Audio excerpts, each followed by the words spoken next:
Daily blog day ৪৫ নম্বরের ভিডিওটা actually বাড়ি থেকেই শুরু হয়েছিল, কারণ আজকে আমার নতুন বাড়ির কাজটা আজ থেকে শুরু হয়ে যাচ্ছে। কারণ এর আগে তোমরা দেখেছো ঢালাইটা হওয়ার পরে প্রায় ১৫ দিনের মতো কাজ বন্ধ ছিল, আজ থেকে আবার শুরু হয়ে যাচ্ছে। এখানে সব কিছু ইঁটগুলো বই করার পর শুরু হয়ে যায় কাজ, আর আমিও লেগে পড়ি বালি চালানোর জন্য, কারণ বালিটা কিছুটা চালিয়ে রাখলে কাজটা একটু তাড়াতাড়ি হবে। সত্যি কথা বলছি, বালি চালাতে আমার তো বেশ দারুণ লাগে।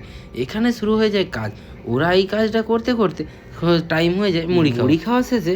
প্রায় এতটা কাজ করেছিল, সত্যি বলছি আজকে সময় হাতে কম থাকায় আজকে কোনো খাওয়ার ভিডিও করিনি। তারপর বিকেল 4টার সময় আমি আবার লেগে পড়ি সেন্টারিংয়ের তক্তার পেরেকগুলো তোলার জন্য।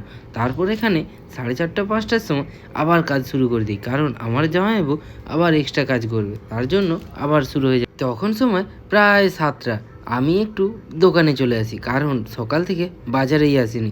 বাজারে এসে দেখি দোকানের অবস্থাটা এমন। এখন সময় প্রায় 9:30। আমি অ্যাকচুয়ালি সারাদিন আজ কাজ করেছি, অনেক পরিশ্রম হয়েছে, তাই আজকের ভিডিওটা এখানেই শেষ করব। সত্যি কথা বলছি, আমার লাইফের স্টোরিটা আমি তোমাদের সাথে শেয়ার করি, ভালো লাগলে পাশে থেকো।